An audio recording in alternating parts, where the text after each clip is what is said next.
Hey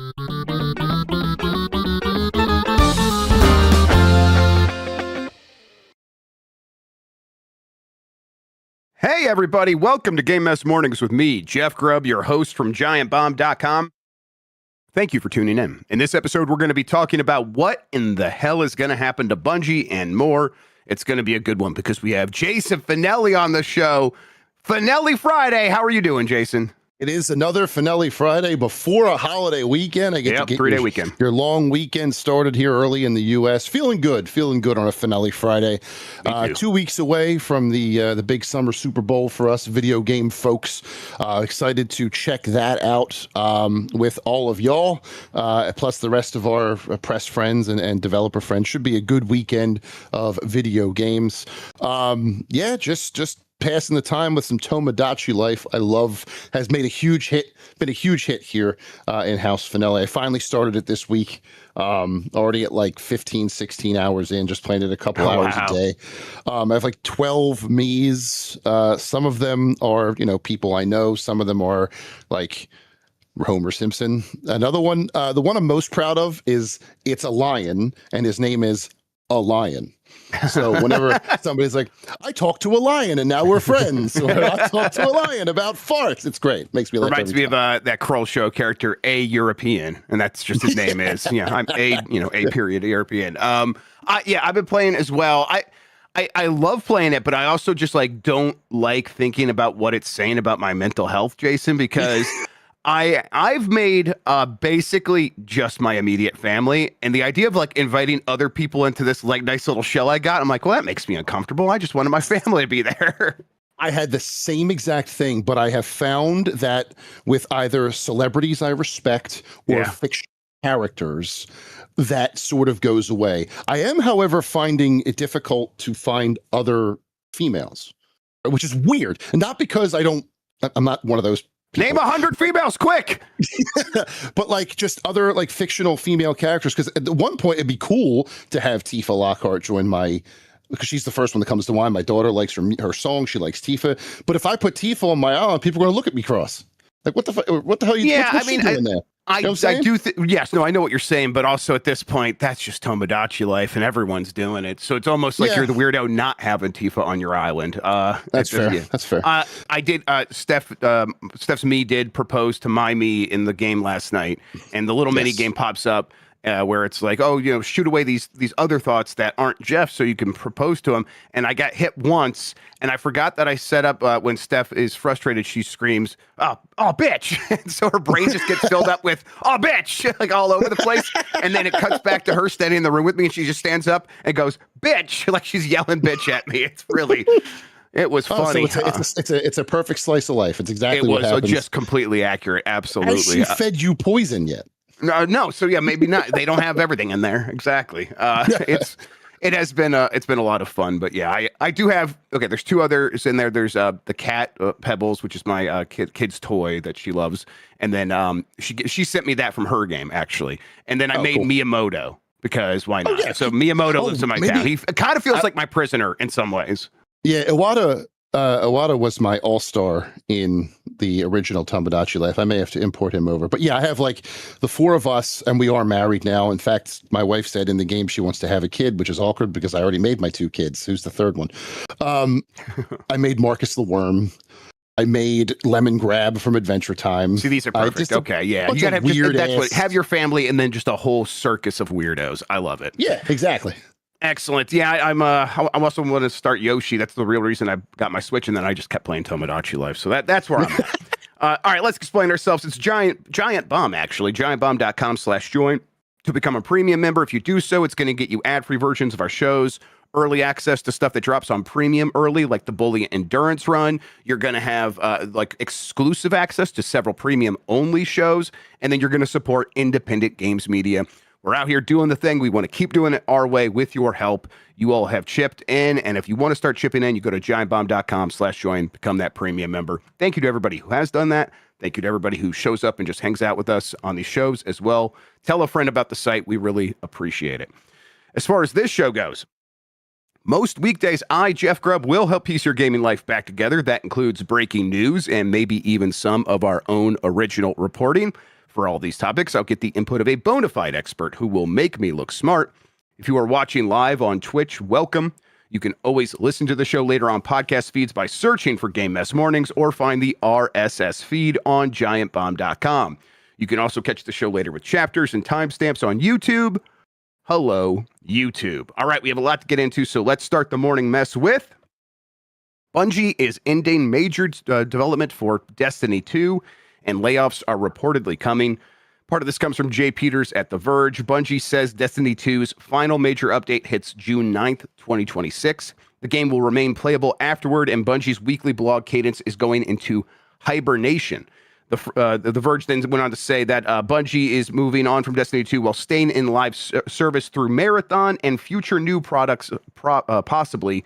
Jason Schreier then jumped in and reported that Bungie is also planning a significant layoff after Destiny 2 development winds down because that team doesn't have an immediate project to go to, and Destiny 3 is not in active development. So yeah, that's why they don't have a project to go to. Now, Bungie did say that its focus is going to turn towards a new beginning for Bungie, implying that the way they've done things before is not necessarily going to be the way they do things going forward. And after that final update, they are going to be moving things into an incubation phase for these new projects, which just means whatever they're working on is in very early stages, at best pre-production. So it does sound like, okay, have any of these things gotten the green light? Sounds like no, they have not yet. So it's Marathon and now nothing else, and that's a big, expensive studio. So I think everyone could have expected, hey, how are you going to keep those other people there? Sounds like they're not going to. I've heard, Jason, that could be over 100, could be more than that in terms of the amount of layoffs that could be happening at Bungie. So it is looking pretty grim and kind of devastating for that studio. Yeah, it was fascinating to see the news cycle throughout the day yesterday. First, it was people eulogizing Destiny 2 and talking about how different they were when it started versus now, when they started playing and all the things that they had done and how much fun that they had, and have that melancholy, that reverence, immediately it turned into vitriol once Jason Schreier dropped his report. That seems to happen with him a lot. It's a sign of a good reporter. It was like an hour and a half later. He knows what he's doing. Yeah. But I'm of two minds of this. I'm angry that people are going to lose their jobs over this, and I feel for the people who loved this game and played this game every day. But I will say, thankfully, for the moment, it's not going away. It will still remain. You'll still be able to jump in. What happened with Destiny 1, right? Yeah. Right. Now, the question is, and it was raised in chat, it's a good question, will they unlock the chapters that they had previously locked? Because one of the big problems is there were old expansions, like Forsaken, I think was one of them. A lot of stuff in the vault. Yes. Yeah. You have to unvault it all, right? You have to make it a full experience. They did say something along the lines of they are going to, part of this update is setting it up to make it welcoming to people coming back to the game. I don't know if we read into that anything about, that means everything's getting unvaulted. To me, I would hope that's what that means, or at least to a really extensive point. That's what they're going to try to do. But I don't know. I don't think we should assume that. So somebody in chat is saying they will not put vaulted content back because it's built on outdated engines. It has to be remade from scratch. They just can't put it back in the game. That sucks. That sucks. Although, hey, if you wanted to save a couple hundred jobs, I have an idea. Before you lay them the hell off, maybe rebuild that stuff from scratch if you're not making new content, put it back. How about that? They're not going to do that, obviously. I mean, do Destiny 2 Complete Edition, right? Where you can sell it for $10 in perpetuity with all the stuff done. And I bet it, obviously it's not going to sell a ton, but I think that'd be a fair thing to expect for a game like this that people are going to want to go back to. That's a real tragedy here. Yeah, people figure out ways to play it, but it's a tragedy. There's one thing I do want to say, and we're going to hear about the layoffs, and we're going to hear about, the people that are losing their jobs and stuff like that. And we will talk about that more, and I will get pissed off when it happens. Right now, I want to focus on the people who are losing a part of their gaming life, right? Yeah. people who were talking about the friends they've made, people who were talking about the experience they've had, how it changed them, how it bettered their life, all this other stuff. Those experiences are real, right? Yeah. They're not going anywhere. You'll always have that to appreciate what Destiny 2 was and Destiny 1 was to you and for you. You can always jump back in, at least for the time being, once this last update is out, and be able to re-experience at least the later parts of Destiny 2. But I want to make sure now we're focusing on the end of life for the game. And then once the layoffs hit, then we can get pissed. I mean, be pissed about it now. Don't get me wrong. Yeah. Layoffs are never fun. But I mean, we've actually had years, though, to be pissed at leadership at Bungie, right? Like, it always felt like we were headed towards this one way or another, and now here we are. So, yeah, now we could take this moment to be like, yeah, it really is just legitimately also awful that the game is going away. You know, as in, like, the stuff that's vaulted is not coming back. People are still going to be able to play what's there now.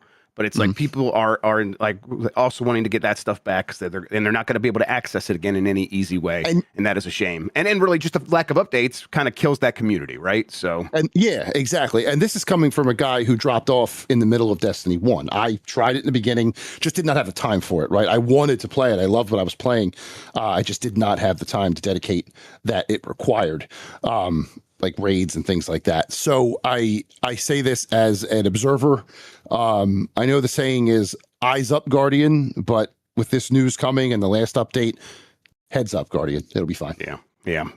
Okay. So then what's the future of Bungie, Jason? When we look at this and we hear them talk about turning towards a new beginning for Bungie and talk about moving some ideas into the incubation phase, some of the reporting was saying some of those things are Destiny related, some are not. I mean, what do you think is the most likely next thing from the studio? Obviously, the most immediate thing is kind of focusing on Marathon. That does seem to be where most of the studio was already working. And once these layoffs happen, even more of the percentage of the studio will now be just on Marathon.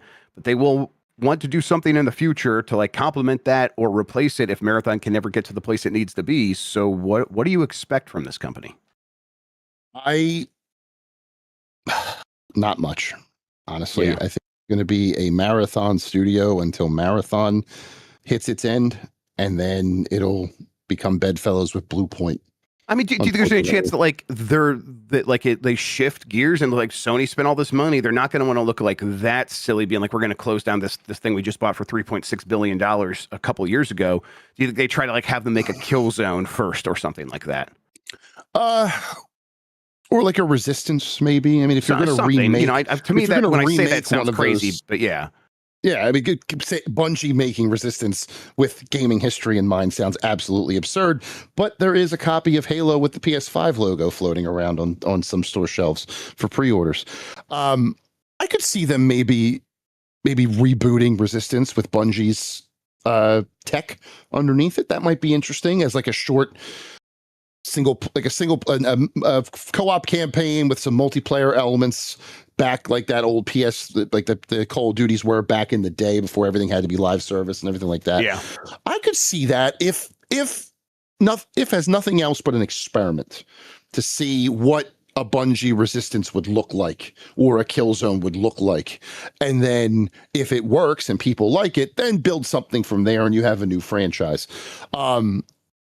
Aside from that, though, and that's a big if, I wonder if that's one of the incubation phase projects that they're talking about there. I don't have a lot of confidence, and that's not because of them and what they can do. It's because of what the people making the decisions above them have shown me that there is not confidence to be had, if that makes sense. Yep, that's. I think that's a good way to summarize kind of what's happening there, and. Yeah, I mean, I think they will try a couple of weird things here, something along those lines of, hey, now this is the team that we're just going to have make a Killzone or something equivalent. I mean, also, it's like, man, can you just figure out Destiny 3? Right now, it doesn't feel like they can, so I don't know. Let's shift gears here, though. Take-Two sticks with GTA 6 launch timeline after earnings report, but it is also forecasting annual bookings below estimations. This is here kind of from their earnings report. Take-Two reaffirmed GTA 6's November 19th, 2026 release date. Reuters says shares rose after hours, but the company's fiscal 2027 booking forecast of $8 billion to $8.2 billion we're a little bit below the $9.1 billion expectation from analysts. Despite that, the stock price did go up, so everyone's just mostly happy to hear that the release date for this game is still on track. There were a couple of tidbits. So yeah, they reiterated the release date. Take-Two had that sort of hey, we're projecting below what everyone else is saying, probably because they want to come back and be like, we blew that out of the water, which seems very likely. And then there's still no price reveal or even sort of any talk about price for GTA 6. When asked, Strauss just said, no, I am not going to be talking about that. So not a lot has changed in terms of the facts of the who, what, where, why, when, how, Jason, of Grand Theft Auto 6. But I do think people are like, okay, this was the final check of can this game get delayed again? Getting past this really makes it feel like it's coming out November 19th now, right? Mm-hmm. Yeah, you can't double down like that and then delay it later on and look like a fool. I mean, you could, but you would look like a fool, yeah. Yeah, you're getting to the point now where the next time we're going to hear from them for something like this is their next quarter. And if you delay it at the next quarter, you're delaying it out of the quarter you're in at that point. So if that the time has passed, you have to make this date now. I feel like maybe a week. Either way, if you want to do that, hey, it's coming out a week earlier, like that they sometimes did. I think Borderlands 4 might have done that. Yeah, right? Which is familiar. Take-Two 2K. Yeah. So maybe something like that. But if you can't, the months long delays are a thing of the past in Grand Theft Auto. You can't do it anymore. You have to be set. And with that, I think an interesting thing to take in here is that fiscal 2027 net booking number, right? 8 to 8.2 billion. Analysts were expecting them at 9.1 billion, but analysts were also predicting a $100 price tag, correct? Some were, yeah. Some still are. So I wonder if maybe the game doesn't come out at $100. Yeah, I mean, I don't think anyone's like, oh, it's coming definitely $100, but everyone's like, it's possible. They could do it. And they have not come out and said it can't be $100. So it is obviously still on the table. But I think it's somewhere between 80 and 100. And it could very well just be 80. So yeah, maybe that's part of this. But at a certain point, the price is going to matter very little next to that number of copies sold, which is going to be somewhere between 19 and 26 million in the first couple of days. It is going to be insane. So I can only hope that both of these consoles' online infrastructures are getting ready. It's going to be. I don't think it's actually going to be able to keep up. If PSN and Xbox Live Shop crash on day one, which seems likely. That's going to be bad.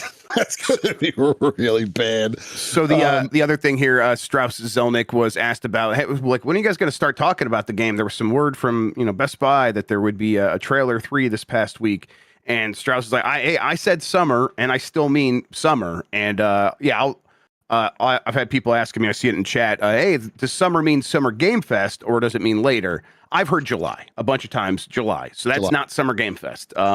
And July does not mean like that's when we get trailer 3. I've just heard like July is when they start talking about it again. That to me, that does mean it's probably trailer 3, but that would just be, that's guessing at that point. I think that's how it goes. I think they drop a big trailer because that's very shareable. It's worked well for them, and I think that's the way what it looks like. I just want to reiterate that for all the GTA 6 countdown accounts that are about to take this clip out of context. July is not definitely a trailer. It could be just an update. Calm yourselves down. Show some goddamn restraint for once, please. Yep. But July sounds right. It's the middle of summer, especially if there's like a dearth of events, because like Summer Game Fest, Gamescom, July's right in the middle. They could have it all to themselves. And you start with like, what I would do is what they did, I think the first time, or maybe if I'm thinking back to GTA 5, is you release a couple of screenshots and say, next trailer, and then you give like 6 days or 5 days or whatever until the next trailer, and then you show the next trailer. Yeah. Just so you can have, like, try to set the biggest YouTube premiere numbers of all time, and then you can have that under your belt. Man, it really does feel like it's finally imminent, doesn't it? Like we're getting into the marketing cycle part of Grand Theft Auto 6, where we're going to see it 3 times in every football quarter. We're going to see it in the World Series. He did say that they were going to buy fewer network television ads. They were like, for Grand Theft Auto 5, we were going to we bought a ton of network TV ads. And he's like, this time around, we're going to do far fewer. So maybe there's not as many TV ads because, God, does Grand Theft Auto 6 need to be selling to the people who are watching CBS? Maybe not.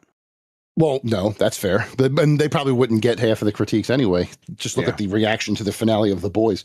But no, I still think you'll get like the prime, maybe the prime time or the 4 o'clock NFL games. Yeah, yes, right? Yeah, you're right. ESPN will probably have some stuff. Yeah. So it's interesting, and it's going to be fascinating to see how you as somebody said on my Blue Sky, I think it was a PR, Jasmine James, I think her name is. It's going to be fascinating to see how they market what is going to line up to be the biggest video game of all time. Yep. I'm genuinely curious how it's going to happen. Biggest entertainment launch probably ever. Yeah. The only thing it might not beat is that the launch of the Final Fantasy Magic the Gathering cards. Maybe that will be the only thing that's still bigger.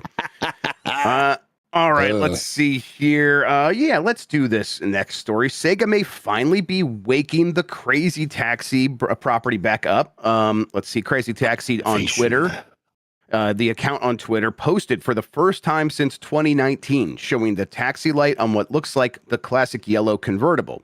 VGC notes Sega announced the new Crazy Taxi revival at the Game Awards 2023 that Sega Sapporo is developing, and that prior recruitment material suggested the team was experimenting with classic passenger delivery gameplay in a multiplayer world. That got me thinking, man, could they just like marry up Crazy Taxi with just a little bit more Burnout Paradise, a little bit more Forza Horizon, and then I think you got a game that really can like be full price and stand up to stuff and just have that Crazy Taxi gameplay as the core thing that's happening there, and then a bunch of other stuff you do with the taxis. I don't know. I'm like fantasy booking in my head, Jason, but I'm getting excited about it.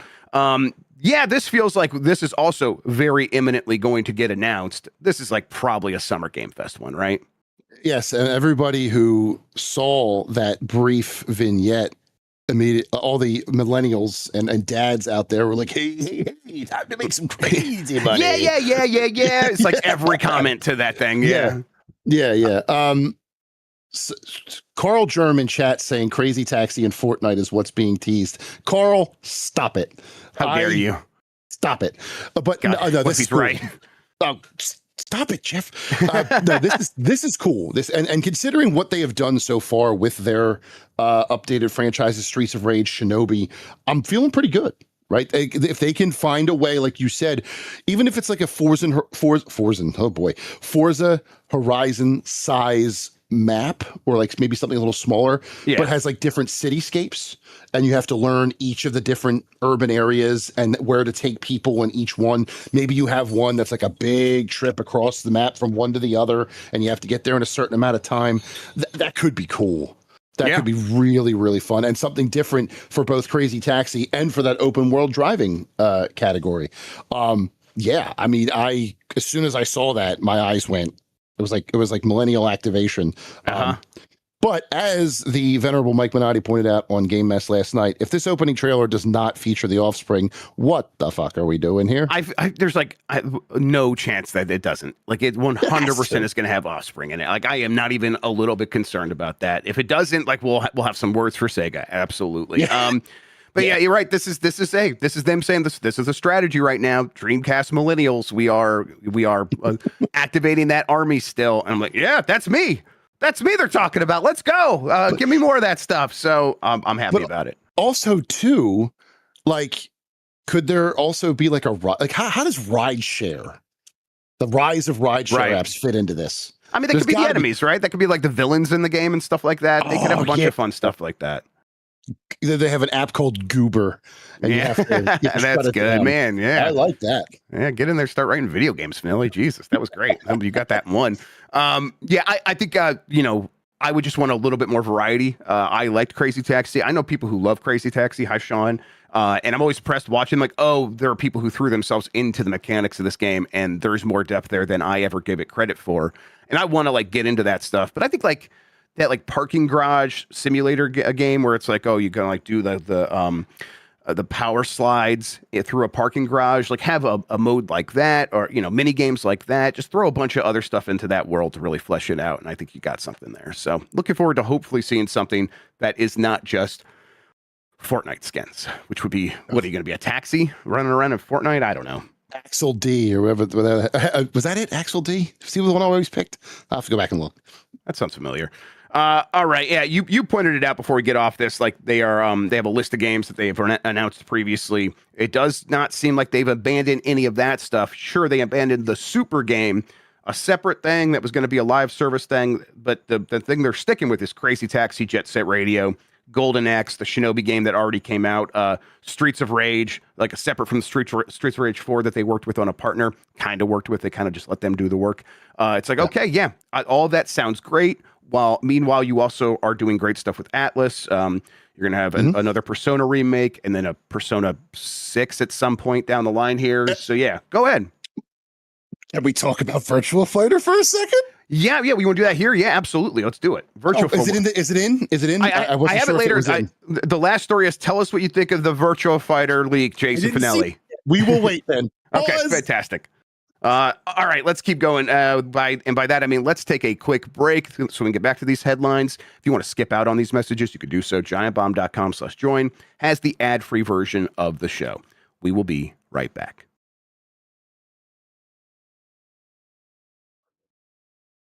It's KMS Morning still. We're back. That's Jason Fanelli. I'm Jeff Grubb. Let's shift over to Fortnite. Fortnite Crew, which is the subscription service where you get like special goodies each month, is reportedly adding Disney Plus. This is from Josh Collins at Insider Gaming. Fortnite's close relationship with Disney is set to yield another significant perk for those with a Fortnite Crew subscription, as Disney Plus will soon be included.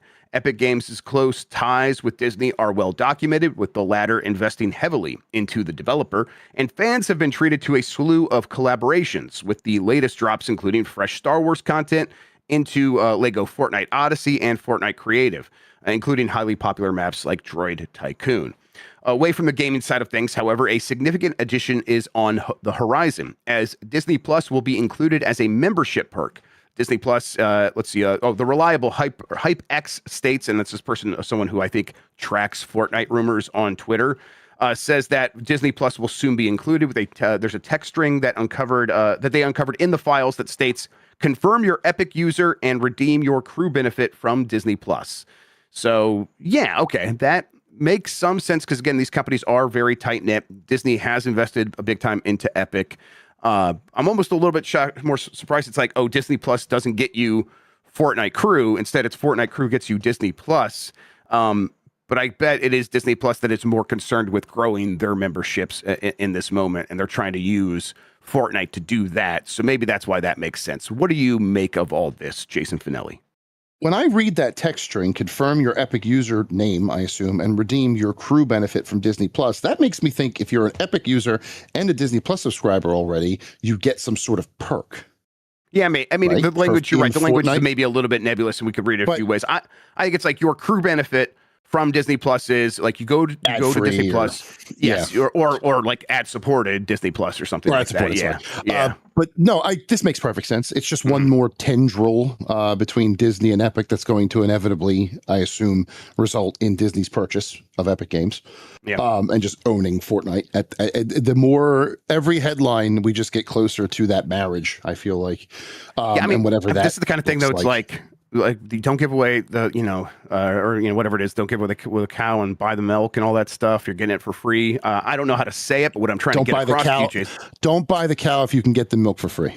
Right. Thank you, Jason. And what's happening here is like I think you give this sort of experimentation of, hey, does this actually do anything for Disney? And Disney, I think, is going to probably find out. It is very hard to like get people who are playing Fortnite to go watch Disney Plus. I bet that is the thing they learned from this. And it's like, oh, does that make Epic less valuable to you? It probably should. Unless they do what they did this past weekend and had a specific Fortnite game or room where you could watch 10 minutes of Mandalorian and Grogu. Sure, yeah. But if you made that a constant Disney Plus, like random Disney Plus program, Yeah, they have live channels channel. on Disney Plus. Like, yeah, that just like shows like random stuff, like serendipitously. Yeah, and you can go to the live channel you want to watch and just hang out with your buds and watch TV together. That honestly, that could already be in there. I have no idea. Yeah, maybe, I don't know. The sheer amount of custom Fortnite maps is absurd.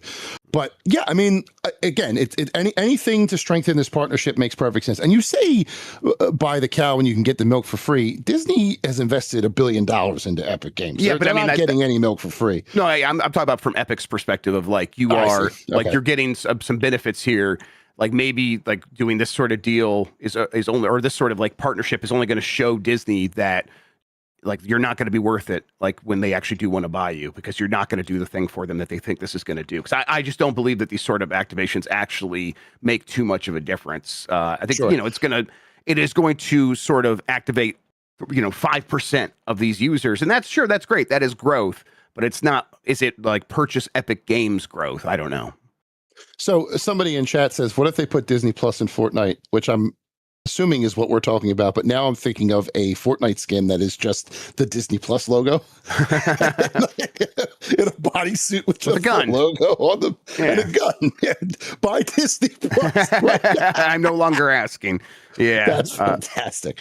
It makes sense. One more layer of the partnership, as far as I'm concerned. Yeah, and we've seen these sorts of like Game Pass has had something similar in the past, and I think I get ad supported Netflix through my T-Mobile account. It's like, yeah, I'm just gonna buy the ad free version if I'm gonna get Netflix. So it's like these things happen. They try to get synergies between these companies.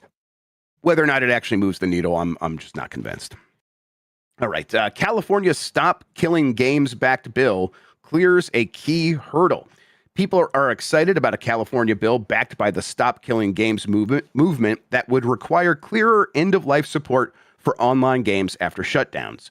California's AB 1921, the Protect Our Games Act, passed out of the California Assembly Appropriations Committee. That is the key hurdle here, everybody. The next step would be a full Assembly vote. The bill targets paid online games that become unplayable after publisher support ends. Coverage described the bill as requiring publishers to provide clearer end-of-life information, give advance notice, and either preserve functionality and provide an online or offline independent version, or offer a refund/return option when a game can no longer function. Obviously, this is all like early, an early attempt from Stop Killing Games to really put a stamp on this. The ESA opposes this bill. They're like, oh, this will cause fewer games to get made of these kind. But Stop Killing Games is still moving forward and argue that, hey, we're not saying that any publisher has to keep their game going forever. We just think they should consider these checkboxes first before they put their game out, so that when it does reach end of life, there is a clear sort of plan that anyone who spent money on this game can have confidence in. And to me, that continues to be very reasonable. How are you feeling about this, Jason? I think that I completely agree with you. I don't see why the consumer shouldn't be fully warned that something they've invested time and money into is going away. And if anything, this bill and Stop Killing Games in general were just given a divine intervention blueprint in what Destiny did yesterday. Right? Yeah. They announced that it's happening. They announced that this is the last update. They haven't announced anything about returns and refunds because the game's not going away. Right. You can still play it. So that part, not quite. But as far as the advance notice or how they're going to do it, providing a roadmap, that Destiny has done. And Stop Killing Games can point to that and say, they did it. They've been around for 14 years. They did the thing. Why can't you? Right? I don't see, this is consumer friendly, and I don't think there's enough consumer friendly anything in the world ever at the moment. So I am completely fine with this. I get where the ESA is coming from, but also forcing preservation, why is that a problem? We want to continue to play the games that are made. A Rumbleverse fan says hello. So like exactly. If fewer flawed live service games are being made, doesn't that make things better too? Yeah, right. Exactly. That's not a winning argument, the ESA. The ESA is a trade lobby group. Their position is to protect an industry. And that 100% of the time will mean protect them from any additional regulation whatsoever. And I just think like, hey, that is, of course you have that opinion. That does not mean, and it will not mean, that we will just dismiss any possible regulation just because you're like, oh, that'll be bad for video games. It's like, first of all, we don't believe you because we've seen other companies be able to figure this out in a way that has worked. You know, if Nintendo could figure it out with Animal Crossing on mobile, you can figure it out any other company. Nintendo did it, and they're famously conservative about this stuff. All we're asking for is just some consideration and find any sort of way to keep it up in some possible way, if that is something that you can do. And if it's not, you just give full warning and maybe have some considerations for refunds in that case. But I think that threat should be looming over these companies so that they do make the effort to keep as much of the game functional as possible when they do bring down the servers. So we'll see. The fact that this continues to like sort of just happen in the background, despite the early fervor dying down somewhat, Jason, it speaks to me that like, oh, there's some real political movement here, and people are doing the work. And the fact that this is in a California assembly now, okay, yeah, let's see if this gets passed. And if it passes in California, that would mean it's going to get applied everywhere, because that usually is how it goes. If California passes it, that's too large of a market to ignore. They just lowest common denominator. We are going to make it work in California, and we'll apply that same thing everywhere. And of course, if you did the work, it would apply everywhere. So yeah, this is great stuff. Yeah, it always fascinates me when people are surprised that like single player narrative games perform so successfully. It's because they don't have to deal with this bullshit. Yeah, you know what I'm saying? Like they get the game, they play it, they finish it. Maybe there's a expansion or a DLC down the line, but they get what they paid for. Whether the experience is long enough or not, if they enjoyed it, they got their money's worth. These online multiplayer games that you can just shut down on a whim, they don't have that security. So to see something like this sort of protect that. Yeah, fine by me. Yep. All right, let's keep going here. Valve this week removed a free Steam horror game after malware reports. Valve removed the free horror game Beyond the Dark from Steam after players discovered it contained malware that could steal your data. Insider Gaming says the game launched in December 2024 and had a mixed rating based on 39 reviews before removal. And then apparently it's like it got updates later that introduced the malware. So people who had it on their system and it was getting updated now suddenly had this risky stuff on their game. Or if you were downloading it later, you were getting the corrupted version. And it was, apparently stealing some sensitive data. I think this speaks to the concern of Valve having sort of an open door policy and letting in more games than kind of a lot of the other platforms, and having a laissez-faire attitude about regulation on their own platform, which I'm still mostly in favor of, even in situations like this. It's like, yeah, hopefully we just find them and squash them out when they happen. But at the same time, it's like clear Valve can do even more here to prevent stuff like this from happening, right? Yeah, there's a difference between, like, as much as I am loath to say it, someone putting together a game and using like AI or something really, really bad and just putting it out there and everybody ignoring it, that's not hurting anybody. They wasted their time and put this on there. No one's going to purchase it, and then it goes away. When malware becomes involved and a game starts to pick up a little bit of steam, no pun intended, that is where I think they could do a little bit more. Now, granted, this one came in an update after the fact. Yeah, that's hard to manage for. That's like a Trojan horse sort of situation. Mm-hmm. But I feel like there's got to be some sort of middle ground, some sort of solution. I like the idea of open marketplace like that. Make whatever you want, and if people like it, they like it. The market will decide.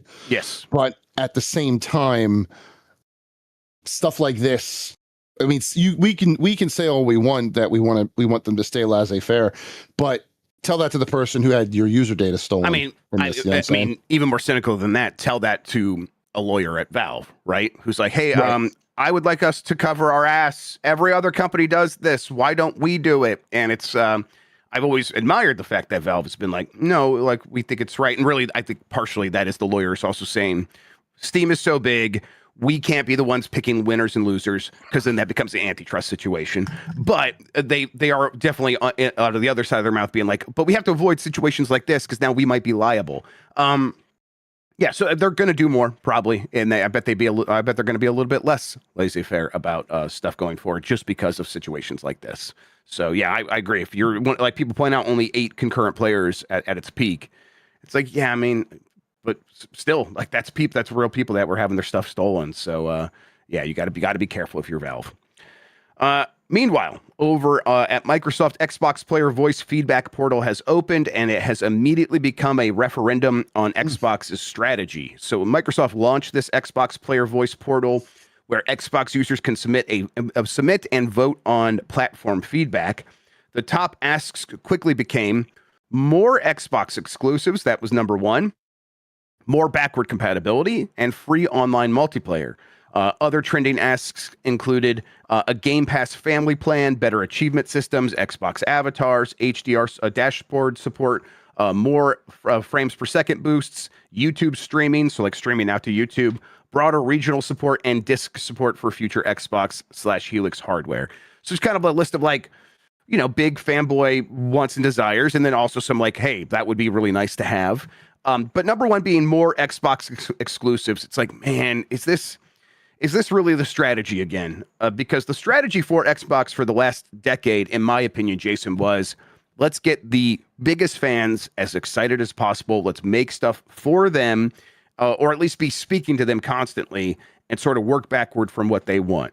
And now it feels like they're going right back to that. And I'm like, what's going to be different this time? Not a whole lot, I don't think. Now, granted, a lot of these things sound very good. More Xbox exclusives, more backward compatibility, more online multiplayer games, free online multiplayer games, mind you. But like a lot of these, like avatars, you really want to bring the avatars back? Some people I bet really do. I mean, if we're going to use them in games, what was that game called? A Kingdom for Keflings, I think, was the one that used the avatar. That's fine, but yeah,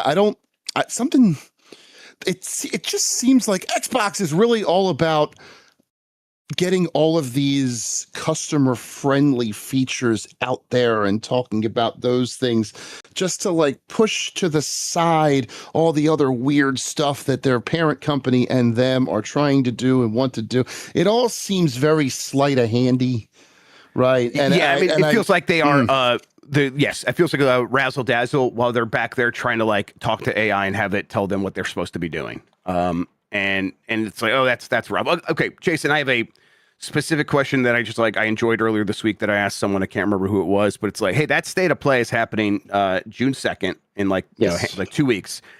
Yes. Does Halo Campaign Evolved appear in that state of play? Game is coming to PlayStation 5. Does it appear in that state of play with a trailer for the PlayStation 5 version? That is a tough question. A month ago, I would have said guaranteed. Yeah, right. Of course. It's like a month ago. It's like obvious, but now it doesn't feel so. These things, I mean, things can be cut at a moment's notice, but these things are planned months in advance. Maybe Xbox, excuse me, left. I'm going to keep doing that. It's very funny. I'm enjoying it. I think they may leave it in there. I think they may. As somebody just put in chat, included in a sizzle reel at most. Okay. If only to get the holy crap Halo was in a PlayStation State of Play headlines. Right. But I mean, that is the exact thing that all these people in the Xbox player voice thing are saying they don't want. They want the Xbox to feel special. But I mean, it's too late, right? This game is coming to PlayStation 5. This particular game, that ship has sailed. Right? The cat is out of the bag. Pandora's box has been opened. Insert metaphor here. It's too late. This particular game we know is coming to PlayStation. Again, I go back to that picture of the pre-order shell at the GameStop with the PS5 logo on top of Master Chief's head and how much that blows the mind of an elder gamer like myself. It's too late for that. So I'm going to steal from your game last night. I'm going to buy that. I'm going to buy Halo. At PlayStation State of Play in any capacity. Could be a passing mention, could be a sizzle reel, could be a full trailer, but it will appear in some manner, some form at some point. And if, as Zaki, I think it is, maybe Zacy, I don't want to say it wrong, says in chat, if they get Major Nelson to announce it, hell yeah. That'd be wild, actually. I think I'm a buy as well, but to me, this says a lot. If that game shows up in that state of play, well, maybe that doesn't say as much as if it's not there. I don't know. But I guess we will see here very soon. I really cannot wait to find out. All right, let's get to this next story. Nintendo wants to produce 20 million Switch 2 consoles by March 2027 as production ramps up. So that's another 20 million for the fiscal year. This is from Jordan Miller of VGC. Like I said, Nintendo is ramping up the production of the Nintendo Switch 2 as the Kyoto-based firm looks to produce 20 million consoles by March 2027. In the company's financial results posted earlier this month, the company said that it expected to sell 16.5 million Switch 2 consoles in its next business year, which does run until April 2027. That's down from the 19.86 million that it sold in the first year of the Switch 2's life, or up through that that point. Now, according to Bloomberg, the firm plans to produce 20 million Nintendo Switch 2 systems, an increase of around 20%.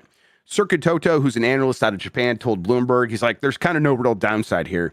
They can set the number of what they expect to sell publicly pretty low at that 16-ish million, and then they can produce 20 million and be like, here's a bunch of reasons people are buying it, and try to sell through 20 million in the next year. And then, hey, we sold way more than we thought we would. So this does tell me they do expect to sell something closer to what they did in that first year. Which, why does that matter to people? Well, Jason, they're going to have games that go along with that because there is the price increase, right? The price increase should lean back into that. It's only going to sell 16.8 million. And really that gives them that wiggle room, right? So if the price increase hits very hard in people's pocketbook, they don't buy it. Well, we only ever said we were going to sell 16.8 million or whatever it is. But if they really do internally expect to sell 20 million, they probably do have to hit us with some big games, right? That's what that says to me. What do you think? This is the Star Fox surge. The Star Fox surge is upon us. Fans coming back. No, they've got some heaters. They have to have some heaters in the next fiscal year that they're not telling us about. It'll be during their Nintendo Direct, which you dropped news on apparently earlier this week because you're a good news guy. Second week of June, something like that. We'll see.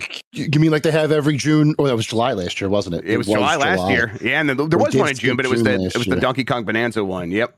Oh yeah, right. Oh, because they had just done the Switch 2 one in April. Exactly. So it's rough timing. And now there hasn't been one for 250 days. So people are like wondering, or like general one, I should say. There hasn't been a general direct for 250 days. So. Did you catch that, Chad? There hasn't been one for 250 days, but who's counting? But who's counting, right? Exactly. I'm certainly not. I said 250 days. Now it's been like 251 days, Jason. So wow. Jeez. Now, yeah, I mean, clearly they have some sort of confidence internally that they're going to hit us with something, maybe even 2 or 3 different projects that come out in that time frame. And they've gotten into a pretty good cadence of having a release once a month, right? Because like Tamagotchi last month, Yoshi this month, next month is Rhythm Heaven, or July 2nd is Rhythm Heaven, I think. Yeah, July 2nd is Rhythm Heaven Groove. No, there's still some stuff in June though. I can't remember what it is. Yes. Oh, Star Fox. Yeah, Star Fox, right? Yeah, Star Fox is June. Yeah. So yeah, if they keep that up, that if you figure they keep up the once a month sort of cadence, and then they drop the random weird mobile game once in a while, like Pick Danico or whatever that's called, I think they have some interesting things happening. So this kind of confidence that they're going to increase production again, that bodes well. Seems pretty good. Yep. Yeah, I think, even if like their big holiday game is just an Ocarina of Time remake, I think there's going to be people who are like, oh man, I played that game a bunch, but millions of people who have played Breath of the Wild haven't actually played Ocarina of Time at this point, because Breath of the Wild sold way more than any other Zelda game ever did before. So yeah, I think that game's going to do well if it can sort of reintroduce itself to the much larger Zelda audience at this point. 30 years old this year, is it not? Yeah, right? That sounds 96? Right. Was it 98? Now I can't remember. I'll have to look. Yeah, I think it was 98. It was 98, but 64 was 96. 64 30 years. Yeah. It's the 40th anniversary of Zelda as a franchise this year. That's what it is. Right. Yes, that is. That's what I was thinking of. Okay. Yeah, and like we say, a lot of people haven't played Ocarina of Time in a while, and they might want to go back and play it now. But unless they have a 3DS, and I'm saying this as an Ocarina of Time lover. Be careful. The game looks like Dookie now. It has not aged well graphically. It's hard to send the kids back to that game. It is. I mean, it's hard to send them back to a lot of N64 stuff. It still looks better than Roblox, but I think a remake would bode well for this, especially if they may be thinking about going back to a traditional Zelda after two massive open world ones. But we'll see what happens there. Yep, definitely. All right. Infinity Ward teases the upcoming Call of Duty. They said they're going to make the definitive Modern Warfare or something. Let's see here. This is Jordan Miller of VGC. Infinity Ward studio heads Mark Grigsby and Jack O'Hara have posted a message to social media. We are Infinity Ward. We build visceral, immersive combat experiences that hit different, opens the letter, posted to social media and the Infinity Ward website. That's, God, man, you guys just using all the cliches there. Grigsby and O'Hara are veterans of the Call of Duty franchise, with Grigsby working on the series as far back as Call of Duty 2, which was released 21 years ago. As a new chapter begins for the studio, we're focused on what defines us: passion, precision, obsession, and an unrelenting drive to make the best entertainment in the industry. Our next game is the result of that mindset. The new game is expected to be Call of Duty Modern Warfare 4. I thought they were supposed to do something different, but then it's like, no, they might do something different soon, but going back and forth between Black Ops and Modern Warfare is still where they're at, and I just can't get too excited about that, Jason. As someone who used to love Call of Duty. Me neither. I'm gonna read ahead a little bit and do a dramatic reading of this social media post. Our next game is the result of that mindset, making definitive Modern Warfare. Determined, bold, relentless. Built by a team pushing every detail, every system, every moment to its limit. On behalf of everyone at IW, we're proud of what we've been building and excited to finally start sharing it with you. That says nothing. It says nothing. You forgot boots on the ground, first of all. The 4 words that define every Call of Duty, not there. Secondly, yeah, it's cliche bingo. And at this point, as you said, I don't have the energy to get excited for Modern Warfare again, especially since last year, which was Black Ops, was not great. Yep. It was not exactly. Great. It was a low point for the franchise. Now, and the prediction now is, do they recover a little bit or do they keep going? Right. We've never really seen them keep diving before, right? They've always found a way to recover, and like that's true until it isn't. So we'll see. I don't know. I bet they'll find a way to sort of bounce back, but we'll see. I do wonder, it's like, are they worried about people getting excited about this game as Call of Duty might actually have to like really fight for oxygen against Grand Theft Auto, and that because they normally start talking about these games during the game 1 of the NBA Finals. That is still the expectation that's when we really see it. They're out here talking about it now, and in this message that, as you rightly point out, doesn't really say anything. So it's like, what prompted them to do that? I don't really know. And plus, does a Modern Warfare video game really have that much of an attraction in this current day and age? Yeah, like I don't need my Warfare Modern anymore. Yeah. I'm not saying that because there's been a lot of them. I'm saying that because modern headlines suck ass. I play games to get away from them. I don't want something that's true to current political life. Screw that. Yep. I want a bunch of me's screaming at me because they're hungry. That's what I want. What I want is for Jason Fanelli to tell me what he thinks of the Virtua Fighter leak. Jason Fanelli, this game is looking almost too good. How is this possible? God, it's not. It can't be possible. So for those of you who have not seen it and did not watch Game Mess Mornings yesterday, first of all, shame on you. Secondly, what's your problem? you missed Buzz Jan. But anyhow, so this is it's coming up here now. This is people are seeing it on Reddit. Wednesday night into Thursday, I think. Now, the timing here is interesting for 2 reasons. One, Summer Games Fest in 2 weeks, but more importantly, Combo Breaker in Chicago is this weekend.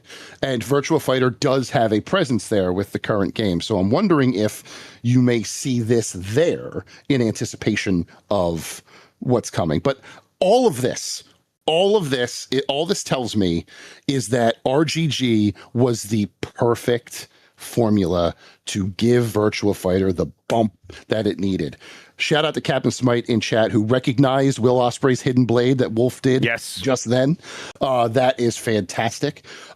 This looks incredible. If this is what this game's going to look like on this hazy ass 480p, 360p potato leak, I cannot wait to see the 4K footage.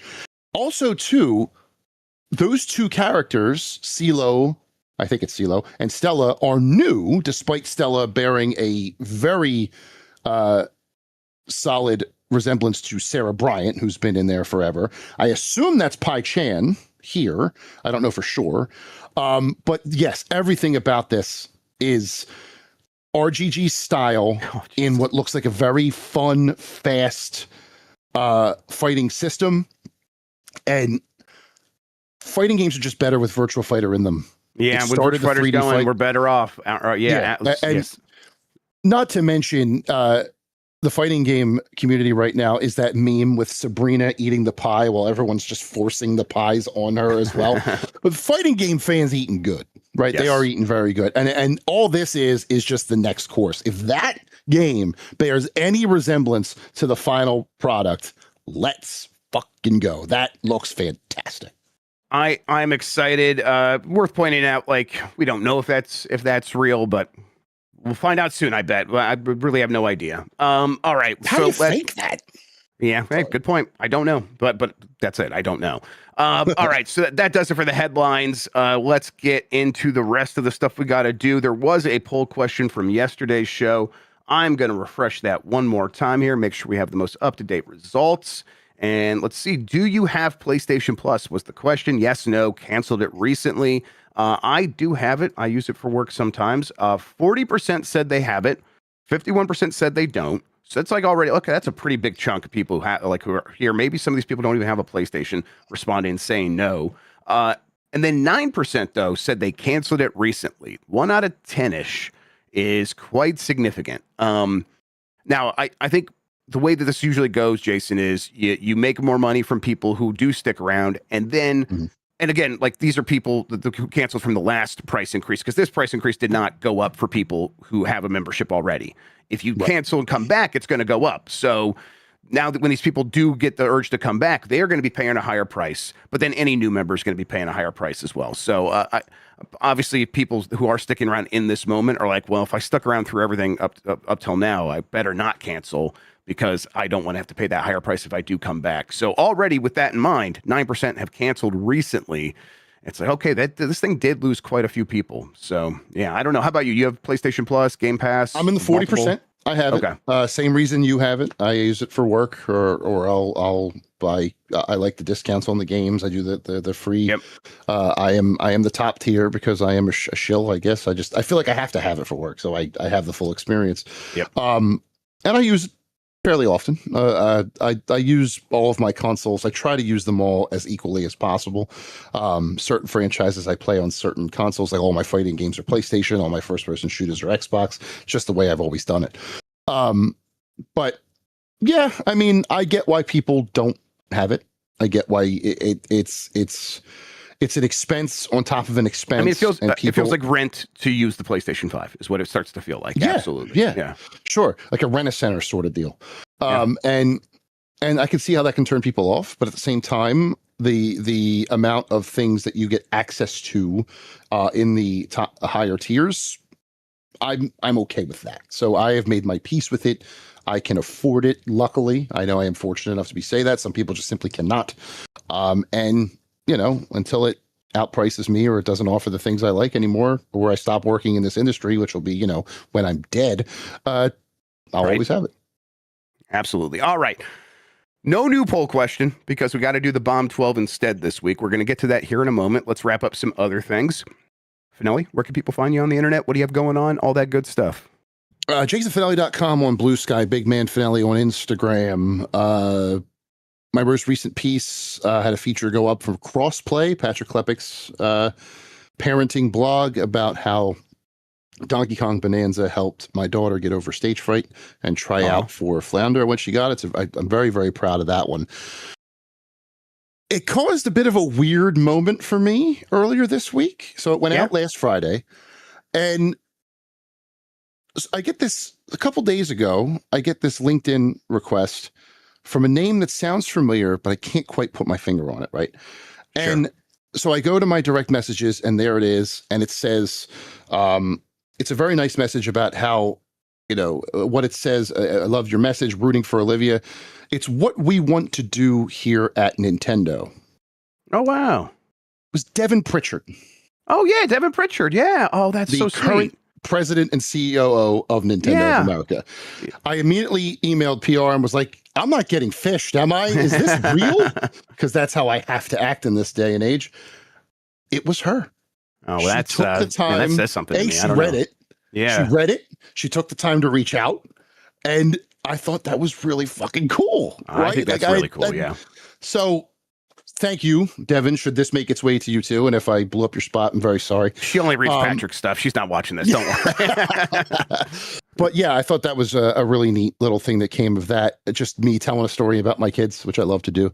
I am cooking up a bit of a feature. I don't know where it's going to go. Maybe I'll just write it for free on my own blog about my first couple of experiences in Tomodachi life. I feel like there's some of them that are worth sharing. Hell yeah. Like right now, my younger daughter has a crush on my dog. That's weird. Right. But why not? It's just what happens. Yeah. Weird Al and Bob Ross have made this little house called L'Artistes, and Weird Al walks around. Weird Al walks around in a vanilla ice cream cone suit, and every time he's standing still, he just wiggles his hips. It's very unsettling. But I just it's perfect. Yeah, and then Summer Games Fest in 2 weeks. I'll be at a couple different places, and yeah. Incredible. Thank you so much, Fanelli. Let's see here. Giant Bomb. That's a website. We have cool stuff on that website. There were some quick looks that went up this week. There were some reviews that went up this week. Bubsy 4D and Yoshi both got both of those things. We have, of course, the Bully Endurance Run continuing to happen for the next several weeks. Every weekday, there will be a new episode. That's both for free and premium. If you're premium, you're getting the episodes a week early. So check all that stuff out, and that's all in addition to all the other excellent shows we're doing. Watch the most recent Blake Club. Space Ace is killing Dan Reichert. It's just what's happening at this point. Oh my god! So if you guys, if you wanted to see him punished, it's happening before your very eyes. And if you want an encapsulation, like if you don't have time to sit down for a 2-hour stream replay, but you just want an encapsulation of the entire process, go watch the last 2 minutes of this most recent episode. Oh yeah, where good point. He gets hit out of nowhere, no hitbox detected. He gets hit, and everyone just goes, "Oh, Dan!" Oh and no! He goes, and he says, "Shut it down! Buy Blake Club Lightning Round. I don't give a shit what it's called. Buy." It was perfect, and we're going to keep doing that. Yeah, go ahead. I'm going to give you a hug at Summer Games Fest. You need a hug, brother. And nothing can help that man, but maybe that can. I don't know. All right, let's see here. Other stuff. I don't know. Go to giantbomb.com and find out what we're doing over there. All right. I think with all that out of the way, we should probably do the Bomb 12. These are the 12 games that really matter to people who are really playing video games. We ask each week. People submit their games on a form. I collate, and I come back to you with this list, starting with number 12. Everything is Crab, which is a game about like evolving your characters. Like you get a character and you kind of do it's kind of like a Spore-like almost.